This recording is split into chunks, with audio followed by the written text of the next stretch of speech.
তাত্ত্বিকের কাছে, হমি ভাবার কাছে অবশ্যই ভাবা এবং সাইদ একই সঙ্গে যান না। তবে সাইদের মতোই ভাবাও ফানো নিয়ে তুমুল আগ্রহ দেখিয়েছেন। বলা যাবে ভাবার কাছ থেকে ফানো নিয়ে বেশ কিছু আলোচনাও আমরা পেয়েছি। ভাবা দারুণভাবে লাকার ভক্ত, তবে তিনি কিভাবে লাকাকে ব্যবহার করেছেন এবং কতটুকু লাকাকে বুঝেছেন সেটি আরেকটি বিষয়, এবং তা নিয়ে তর্ক বিতর্ক আছে কি আমি সেদিকে যাচ্ছি না। তবে বলতে হবে ভাবা দেরিদারও ভক্ত বটে। ফিলিপিনো মার্ক্সবাদী তাত্ত্বিক ইসান ওয়াং আমাদেরকে জানিয়েছেন যে এই লাকা এবং দেরিদার যুগপৎ ব্যবহারে এবং তাদের সংমিশ্রণে যে পছন্দ জন্মলাভ করেছে ভাবার হাতে, সেগুলোতে ফানো হঠাৎ করে উপস্থিত হন একজন ইতিহাস বিচ্ছিন্ন, রাজনীতি বিচ্ছিন্ন এক সাইকো অ্যানালিস্ট হিসেবে, যে ফানো ভাবার মতোই এবং ভাবার মতে আগ্রহী হয়ে ওঠেন। টেম্পোরাল ডিসপ্লেসমেন্ট, স্প্লিট, রেপিটিশন, ডিসমেম্বারমেন্ট ইত্যাদি বিষয়। ইসান ওয়াং আরো বলেন যে ভাবা ফানোকে রীতিমতো ইমমবিলাইজ করেছেন। তাহলে লক্ষ্য করা যাক ভাবার ফানো সংক্রান্ত ধারণা। আমি একটা উদ্ধৃতি ভাবা থেকে দিচ্ছি এবং এই উদ্ধৃতিটাকে আমরা একটু খেয়াল করে দেখি। ফানো সম্পর্কে ভাবা বলছেন রিমেম্বারিং ফানো নামে রচনায়। উদ্ধৃতির শুরু, Fanon black skin white mask rarely historicizes the colonial experience. এটা একটি ভাবা। Rarely historicizes the colonial experience.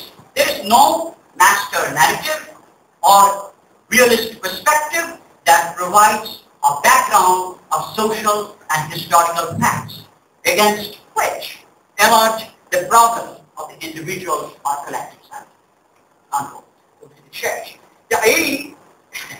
Rarely historicizes the colonial experience.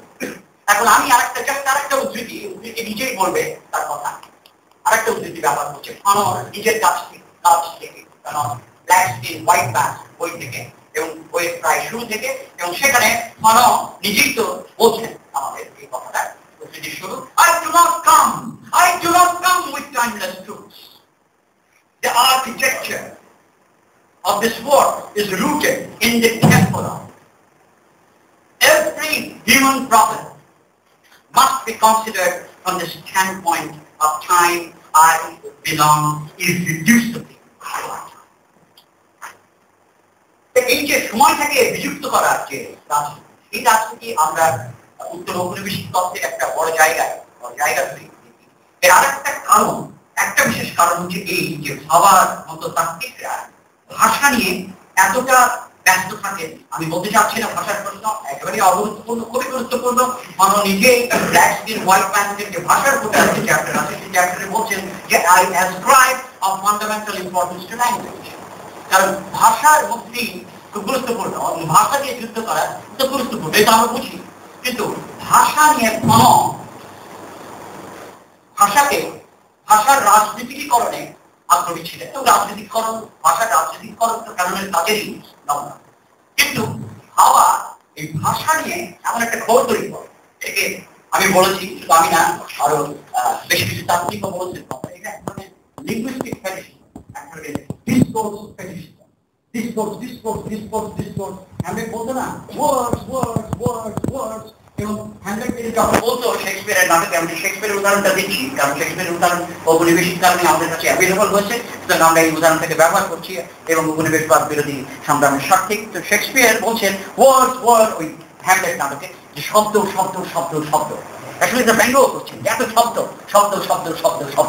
শব্দের সঙ্গে পৃথিবীর যে সম্পর্ক, শব্দের সঙ্গে অন্য বিষয়ের যে সম্পর্ক, সেই সম্পর্ককে আর তখন দেখা সম্ভব হচ্ছে না। সুতরাং এই শব্দের ঘোর, ভাষার ঘোর এগুলো তৈরি করার ফলে, যার ফলে বস্তুক ঐতিহাসিকতা যে ওয়াল্টার বেঞ্জামিন জ্ঞান করেছেন, ইতিহাস বদলান, হিস্টোরিসিজম নয়, হিস্টোরিসিটি, মেটেরিয়াল হিস্টোরিসিটি, যার কথা ওয়াল্টার বেঞ্জামিন বলছেন, সেই মেটেরিয়াল হিস্টোরিসিটি থেকে তখন একজন কর্তা সত্তার বিচ্ছিন্নতা তৈরি হয় এবং এই ধরনের বিচ্ছিন্নতা হমিভাবার কাজে আমরা লক্ষ্য করি বেশ প্রবল মাত্রায় বলতে হবে।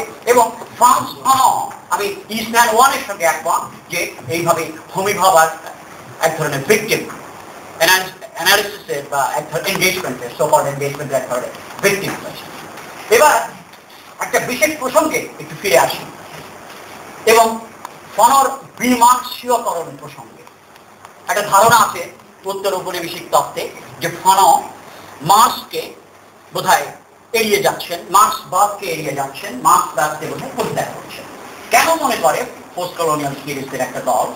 সেটার কারণ হচ্ছে ফনর একটা বিশেষ উক্তি, এবং সেই উক্তিটা ফনর করেছেন যে মেথড অফ দি আর্থে। ফনর বলছেন যে এভরি টাইম, উক্তিটা আমি আপনাদের সামনে আনছি, every time we are confronted with the colonial problem, Marxism needs to be slightly stretched.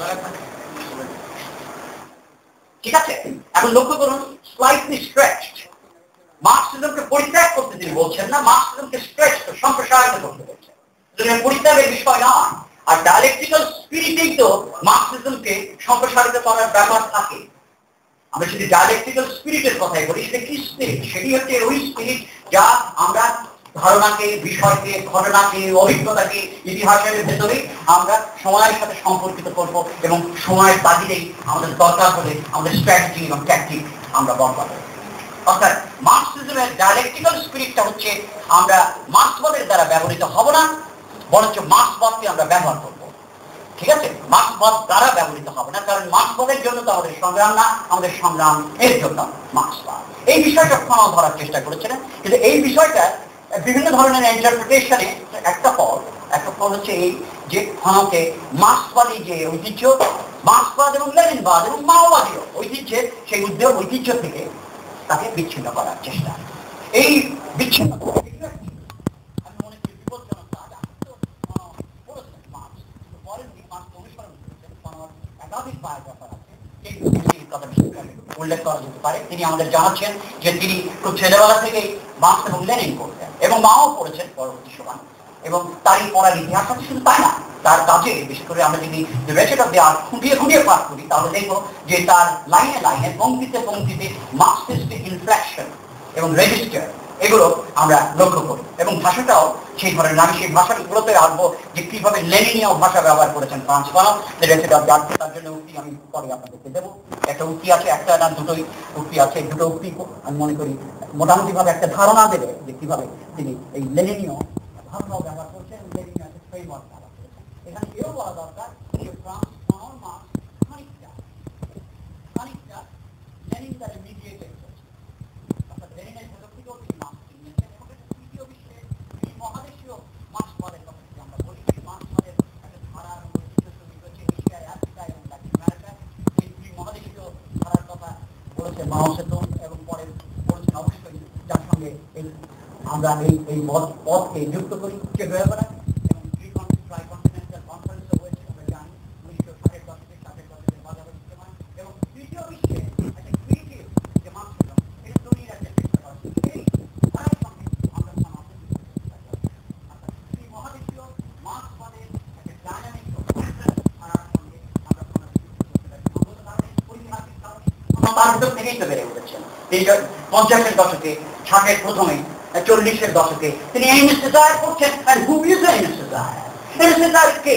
MS Cesaire একজন মার্ক্সবাদী, একজন তাত্ত্বিকবাদী। শুধু কবি না, কবিতা পড়ে বড় ধরনের কবি।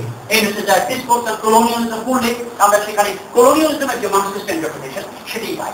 এই আবহ থেকে যিনি বেরিয়ে আসছেন, তাকে হুট করে ডিমার্শিয়ানাইজ করা যে রাজনীতি আমরা পোস্ট কলোনিয়াল দেখি, সেই রাজনীতিকে আমি কন্টেস্ট করতে চাই এবং বলতে চাই যে একটা বিশেষ প্রতার্কিক ঐতিহ্যের কথা, সেই প্রতার্কিক ঐতিহ্যে এবং চিন্তার বৈপ্লবিক ঐতিহ্যের কথাও যে ঐতিহ্যে অবস্থান করেন আরো কিছু দার্শনিক, বলতে হবে আফ্রিকান আমেরিকান দার্শনিক ডব্লিউ.ই.বি. ডু বোয়স, এবং ক্যারিবীয় তাত্ত্বিক, অ্যাক্টিভিস্ট এবং সর্বোপরি কবি এই মিস্টার রাইটার কথা আমি একটু আগেই বলেছিলাম।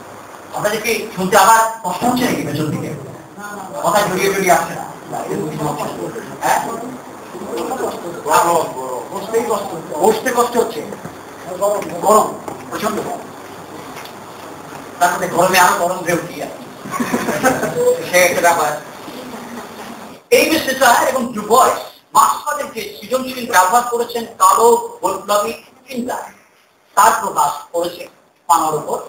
অবশ্যই কথাটা বলতে হবে, বিশেষ করে তার কাজে রাজনৈতিক অর্থনীতি।